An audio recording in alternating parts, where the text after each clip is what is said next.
नमस्कार दोस्तों, स्वागत है आपका आज की नई क्लास में। मैं डॉक्टर रानी वैद्य आज आपके साथ जैन दर्शन क्या है इस पर चर्चा करूंगी।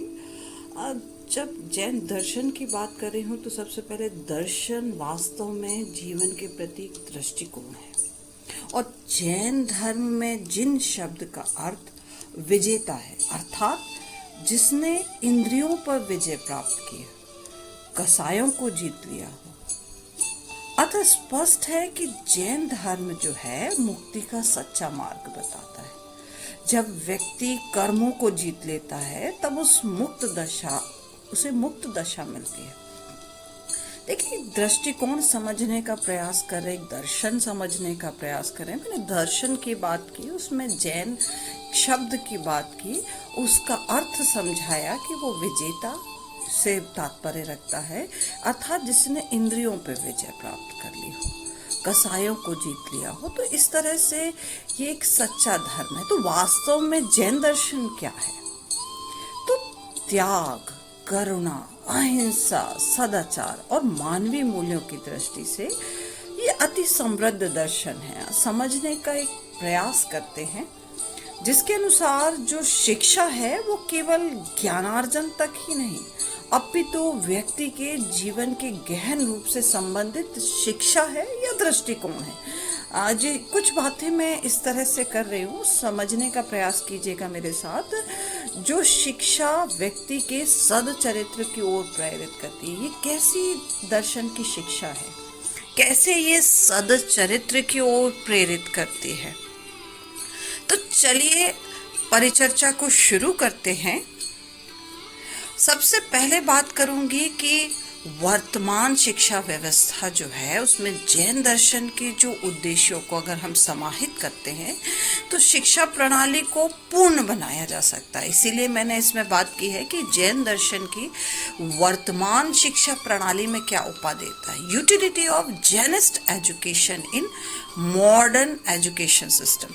चलिए, इस मॉडर्न एजुकेशन सिस्टम में इसकी यूटिलिटी समझने से पहले मैं कुछ आपके सामने प्रश्न रख रही हूँ कि आज वर्तमान समय में हम देखते हैं कि शिक्षा संस्थाओं में दिन प्रतिदिन होने वाली जो हड़ताल है, उपद्रव है, या शिक्षकों के साथ अभद्रता होती है, छात्र दंगे हो रहे, मैं चाहती हूँ ये स्वतः बंद हो जाए।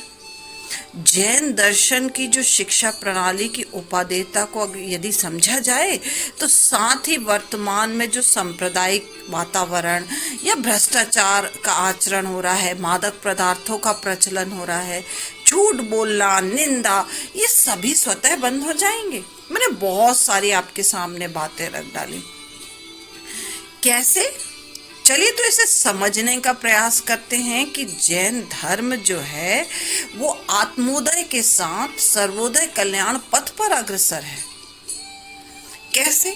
क्योंकि जैन दर्शन का लक्ष्य है कि जैन धर्म में अपना ही कल्याण नहीं चाहा गया, अपितु सारे राष्ट्र की जनता और विश्व के जन समूह और यहाँ तक कि नहीं, प्राणी मात्र के भी सुख की कल्पना की गई है और कल्याण की कामना की गई। तो इस तरह से यह जो धर्म है ये किस तरह से सर्वोदय कल्याण पथ पर अग्रसर, यदि इसे वर्तमान शिक्षा प्रणाली में समाहित करने से हम सभी का कल्याण की ओर अग्रसर होंगे।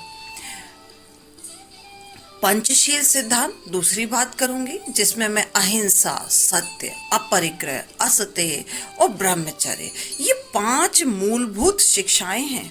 अहिंसा मतलब किसी जीव को घायल ना करना, सत्य बोलना, अपरिग्रह मतलब सांसारिक जो संपदा है उसका मुंह छोड़ करके अपग्रही बनना, यानी परिग्रह नहीं करना। बात समझिएगा। यहाँ पर असत्य मतलब चोरी नहीं करना, यानी ईमानदार बनना।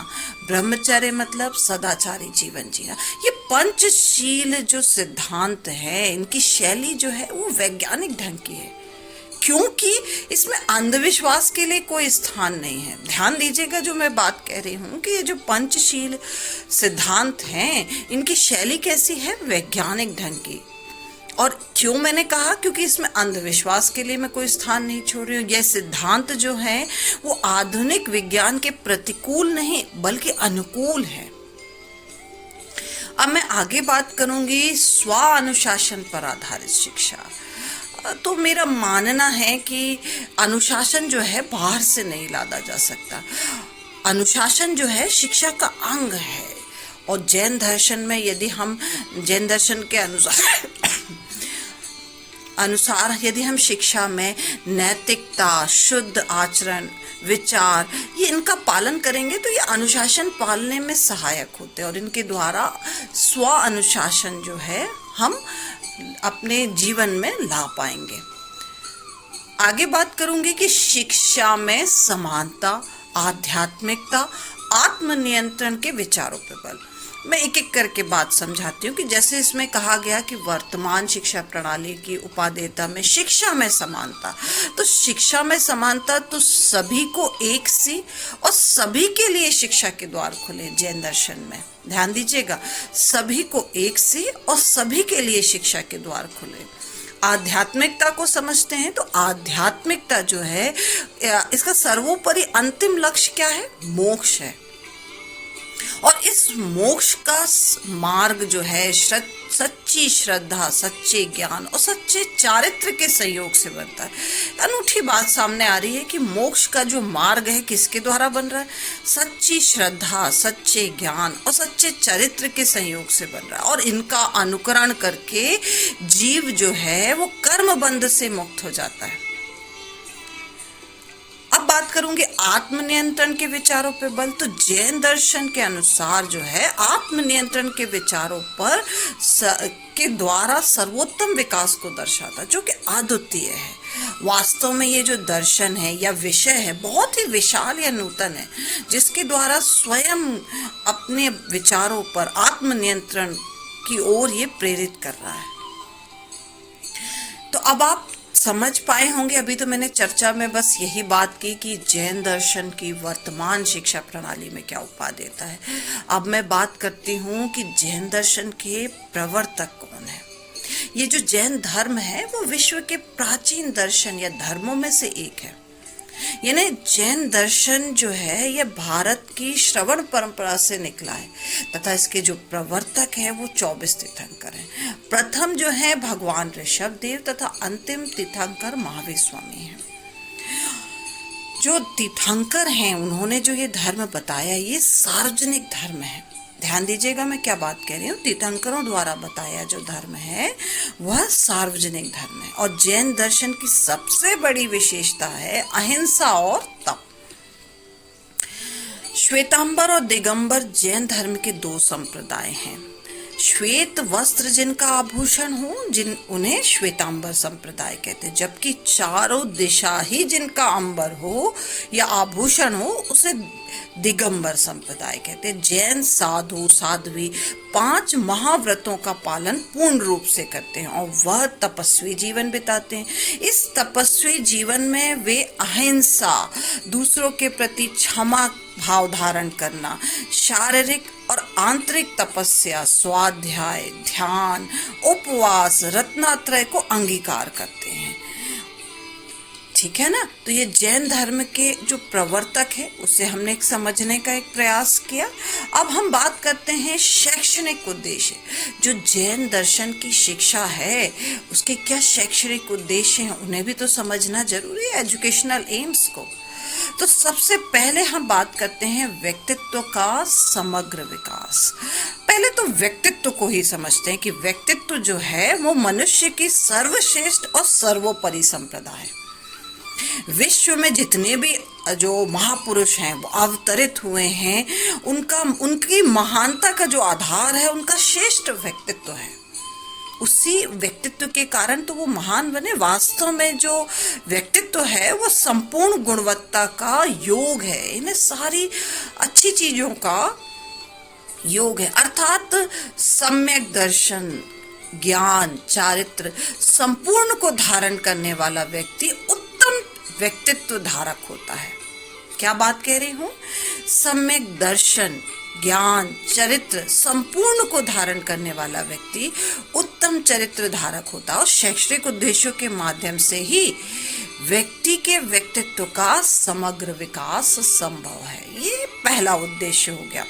अब हम दूसरे उद्देश्य की बात करते हैं, मोक्ष की प्राप्ति। तो भाई यहाँ समझने का प्रयास कीजिए कि जैन दृष्टि में जो शिक्षा का उद्देश्य है वो मानव का सर्वांगी एवं समग्र विकास करना माना गया है, अर्थात उसके अंतरंग में और बाहर सभी गुणों का विकास करके वह संपूर्ण व्यक्तित्व का विकास है। जब उसके आंतरिक और दोनों प्रकार के गुणों का संपूर्ण विकास होगा तभी तो व्यक्तित्व का विकास होगा। तो जैन दर्शन में व्यक्तित्व के चरम विकास को मोक्ष कहा गया। तभी मैंने कहा ना, मोक्ष की प्राप्ति। तो जैन दर्शन में व्यक्तित्व के चरम विकास को मोक्ष कहा गया, जिसकी प्राप्ति शैक्षिक उद्देश्यों के द्वारा ही संभव है। जो जैन दर्शन के शैक्षिक उद्देश्य उनके द्वारा ही संभव है। चलिए आगे बात करते हैं तीसरे उद्देश्य की, जीवन की चतुर्मुखी प्रवृत्तियों का विकास। अब फिर समझने का प्रयास कीजिए कि व्यक्ति की संपूर्ण गुणवत्ता है, व्यक्ति जो है वो संपूर्ण गुणवत्ता है, या दूसरे शब्दों में कहें जन्मजात या अर्जित प्रवृत्तियों का समुचित विकास है। जो व्यक्ति है जन्म लेता है, उसके अंदर खुद उसकी प्रवृत्तियां होती हैं, कुछ वो अर्जित करता है, उन सब का समुचित विकास। प्राचीन जो जैन ग्रंथ में जो शिक्षा है तथा मनोविज्ञान के अनेक तत्वों का वर्णन देखने मिलता है। इन्हें ये भी समझ में आता है कि मनोविज्ञान से किस तरह से जुड़ा है। वास्तव में जो मनोभावों को परिवर्तित करना तथा अपने पथ से विचलित न होने देना जैन मनोविज्ञान है।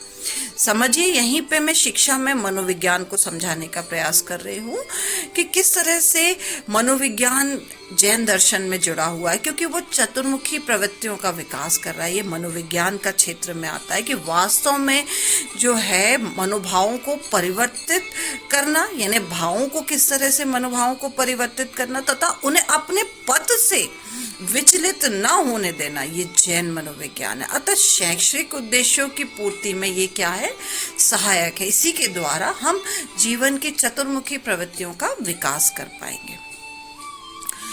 चौथे उद्देश्य के ऊपर चलते हैं, संयम का विकास। संयमित जीवन जो है वो रहन सहन, बोलचाल या व्यवहार पर अपनी अमिट छाप छोड़ता है।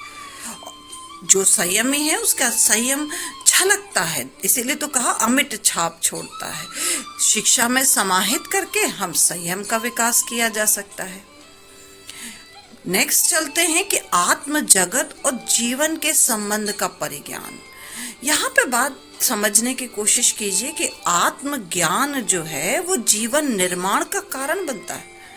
जब आत्मा का जो ज्ञान है, आत्मज्ञान, ये हमारे ही जीवन का निर्माण का कारण बनता है, जबकि जो विद्या जो है वो जीवन निर्वहन का कारण बनती है। इसीलिए दो तरह के ज्ञान की बात कर रही हूँ, एक मैं आत्मज्ञान की बात कर रही हूँ और एक मैं विद्या की बात कर रही हूँ। जो आत्मज्ञान है वो जीवन निर्माण का कारण बनता है, जबकि जो विद्या है वो जीवन निर्वहन का कारण बनती है। इसीलिए आत्म जगत के विकास द्वारा ही नैतिकता, मानवीयता तथा श्रद्धा भक्ति का विकास संभव है, और जिसका जीवन से सीधा सीधा संबंध है। इसीलिए तो ये जीवन से संबंधित हो गया।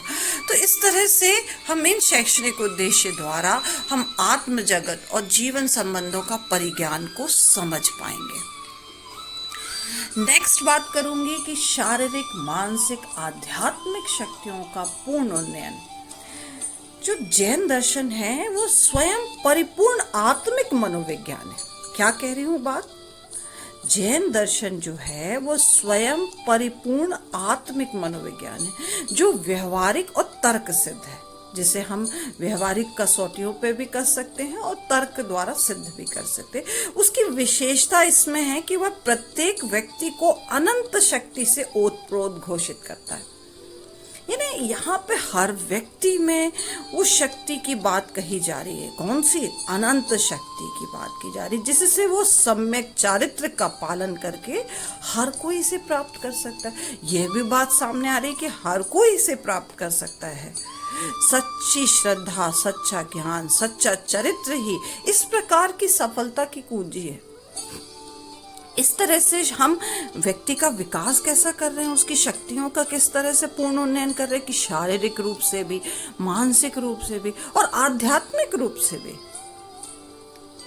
नेक्स्ट बात करूंगी कि सामाजिक और धार्मिक कर्तव्यों के निर्वहन हेतु दायित्व भावना की उत्पत्ति। आज समझना होगा कि आज आपसी भाईचारे की भावना का जो है वो अभाव होता चला जा रहा है। कारण सांप्रदायिक तनाव जो है बढ़ते चले जा रहे हैं। सांप्रदायिक तनाव को कम करने के लिए की आवश्यकता है। आज जो है जो तनाव बढ़ रहा है उसे कम करना है, ताकि जो आज हम भाईचारे की भावना को महत्व दे पाए। वसुधैव कम कुटुंब जैसी सूक्ति को चरितार्थ करें, तभी तो सांप्रदायिक तनाव कम होगा। ये सबका घर है, सबका है, सब मिलजुल के रहें, भाईचारे की भावना का विकास। इसीलिए सामाजिक और धार्मिक कर्तव्यों के निर्वहन हेतु ये दायित्व की भावना की उत्पत्ति, ये शैक्षणिक उद्देश्य, जो जैन दर्शन के जो शैक्षणिक उद्देश्य, उसी के द्वारा ही संभव है। नेक्स्ट बात करती हूँ कि जीवन में आने वाली जो विपरीत कठिनाइयां हैं, प्रतिकूलताओं का निराकरण भाव से सहन करने की क्षमता का विकास। देखिए, बहुत ही अनूठी क्षमता का विकास की बात कर रही हूँ, क्योंकि अनिष्ट संयोग, इष्ट वियोग या दुख, रोग आदि प्रतिकूल परिस्थितियों में भी मानव के विकास का कारण बन सकते हैं। ये जो प्रतिकूल परिस्थितियां हैं, क्योंकि प्रतिकूल प्रसंग आने पर भी साहस नहीं खोना, यही धैर्य है, और जो शिक्षा द्वारा ही विकसित किया जा सकता है। देखिए, समझिए, इस शिक्षा से हमें क्या मिल रहा है? धैर्य हम सीख रहे हैं। इसलिए हमारे सामने किसी भी प्रकार की प्रतिकूल परिस्थितियां आने पर भी हम अपना विश्वास अडिग रख रहे हैं, है ना। तो इस तरह की शिक्षा शैक्षणिक उद्देश्यों द्वारा हम हर तरह के जीवन के लिए बालक को तैयार कर सकते हैं। नेक्स्ट बात करती हूँ विवेकपूर्ण निर्णय का दृष्टिकोण। देखिए, यहाँ पर जो संतों के अनुभव की वाणी जो है, जो संतों से हमें जो वाणी मिलती है उसका श्रवण करना चाहिए ना, सुनना चाहिए। साहित्यों का पठन पाठन करना चाहिए, सज्जन व्यक्तियों की हमें संगति करना चाहिए, प्रभु भक्ति का समावेश करना चाहिए। जिससे क्या होता है, हमारी बुद्धि जो है वो विवेकपूर्ण निर्णय का दृष्टिकोण परिलक्षित कर पाती है। इस तरह, क्योंकि बुद्धि में विवेक होगा, विवेक मतलब क्या सही क्या गलत। इसीलिए मैंने अच्छी बातें बताई कि संतों का समागम, साहित्य का पठन पाठ, सज्जन व्यक्तियों की संगति, प्रभु भक्ति, तो ये सही और गलत का भेद जानती है, तभी तो इसका चुनाव कर रही है। तो विवेकपूर्ण निर्णय का दृष्टिकोण क्या हो रहा है? परिलक्षित हो रहा है। ये शैक्षणिक उद्देश्य द्वारा ही संभव है। फिर बात करती हूँ कलात्मक जीवन यापन करने वाली योग्यता का विकास। कलात्मक जीवन से यहाँ अभिप्राय है कि जीवन में चलाने वाली जीवन को जो जैसे हमें चलाना है, तो रोटी कपड़ा मकान की जैसे आवश्यकता होती है, वैसे ही आत्म अभ्यास जो है, आत्मा का जो को अपन मोक्ष मार्ग की ओर ले जाने की बात कह रहे हैं, तो आत्म अभ्यास के लिए धर्म, श्रवण, मनन और चिंतन की आवश्यकता होती। देखिए, मैंने क्या कहा, जैसे जीवन यापन के लिए मैंने रोटी कपड़ा मकान की बात की, वैसे आत्म अभ्यास के लिए धर्म, श्रवण, मनन और चिंतन की आवश्यकता होती है। क्योंकि आत्म अभ्यास के लिए जो है के लिए ध्यान की साधना जरूरी है, और शैक्षणिक उद्देश्यों में हम इसे समाहित करके बालक को कलात्मक जीवन यापन की योग्यता का विकास कर रहे हैं कि आप जो है अब हर परिस्थिति में जीवन यापन कर पाएंगे। अब वो क्योंकि भाई विपरीत परिस्थितियां भी उसने देख ली, विवेकपूर्ण निर्णय भी ले लिया, तो अब उसमें वो कला आ गई है कि जीवन जीना भी एक कला है भाई। अब वो कला आ गई कि किस प्रकार से मुझे अपना जीवन यापन करना है। आगे बात करूंगी अनेकांत दृष्टिकोण द्वारा समन्वय की प्राप्ति। अहिंसा की चरम मानसिक सिद्धि जो है वो अनेकांतवाद है। यहां समझने के प्रयास कीजिए क्या है अनेकांतवाद। ये हमें क्या चेतावनी देता है कि बहस के समय जो है हम अपनी आंखों को लाल मत बनाओ, ना कभी इस भाव को मन में स्थान दो कि तुम जो कहते हो वही सत्य है। अर्थात प्रत्येक का अपना सत्य देखने का दृष्टिकोण है। किसी के दृष्टिकोण को नकारा नहीं जा सकता, अपितु सत्य को सभी के समन्वय दृष्टिकोण से समझा जा सकता है। यही अनेकांतवाद है। यहाँ पे एक स्टोरी मैं आपको बताना चाहूंगी, दृष्टिकोण को समझने का प्रयास कि 6 अंधे व्यक्तियों को एक हाथी दिखाया गया। उन्होंने उस हाथी को छूकर समझने का प्रयास किया। एक ने उसकी सूंड पकड़ी तो उसे लगा कि ये तो सांप की तरह है। एक ने उसके कान पकड़े तो उसे लगा ये तो पंखे की तरह है। एक ने उसके पैर पकड़ के छू के देखे तो उसे लगा ये तो खंबे की तरह है। एक ने उसका धड़ छुआ तो उसे लगा भारी दीवार की तरह है। एक ने उसकी पूंछ छू के देखी तो उसे लगा रस्सी है। एक ने उसके दांतों को छुआ तो उसको लगा ये तो भाले के रूप में। तो देखिए, सबने अपना अपना दृष्टिकोण दिखाया, मगर किसी ने पूर्ण सत्य नहीं बताया। तो यहाँ किसी को नकारा नहीं जा सकता, अपितु समन्वय दृष्टिकोण के द्वारा समझा जा सकता है। यही अनेकांतवाद का दृष्टिकोण है। ये शिक्षा में शैक्षणिक उद्देश्यों द्वारा ही समझाया जा सकता है। आगे बात करती हूँ शास्त्रों का गहन अध्ययन। सतत जो शास्त्र हैं उनका पठन पाठन होने से और संतों की वाणी का जो है अनुकरण होने से सत्य, सदाचार, परोपकार की भावना का विकास होता है। क्योंकि भाई आप ये शास्त्रों का अध्ययन हमें क्या कराता है, हमारे अंदर वो भावना का विकास करा रहा है, परोपकार, सदाचार, सत्य बोलने का। और ये हमारे सतत शास्त्रों के पठन पाठन से ही होता है, संतों की वाणी का अनुकरण करने से ही होता है। अंतिम बात कर रही हूँ इसमें कि व्यक्ति का जो है व्यक्ति विकास के लिए समुचित अवसर की प्राप्ति हो रही है। भाई यहाँ समझ लीजिए कि जैन दर्शन के अनुसार आत्मा में परमात्मा बनने की शक्ति है, यानी प्रत्येक जो व्यक्ति है उसमें परमात्मा के गुण विद्यमान है या परमात्मा बनने की शक्ति विद्यमान है, और इसे पुरुषार्थ के बल पे उस शक्ति को व्यक्त किया जा सकता है। जैसे एक कुम्हार को यह ज्ञात होता है कि मिट्टी में घड़ा बनने की शक्ति है और पुरुषार्थ द्वारा वह उसे मिट्टी को घड़ा रूप दे सकता है। इसी प्रकार जैन दर्शन में व्यक्ति के लिए विकास के लिए समुचित अवसर प्रदान किए गए। तो ये बातें हुई शैक्षणिक उद्देश्य जैन दर्शन के क्या हैं। मैं नेक्स्ट वीडियो में आपको बताऊंगी कि जैन शिक्षा पद्धति की क्या विशेषता है, जिसमें मैं स्वरूप, सिद्धांत, संप्रदाय, प्रमुख ग्रंथ और उसकी क्या भाषा है।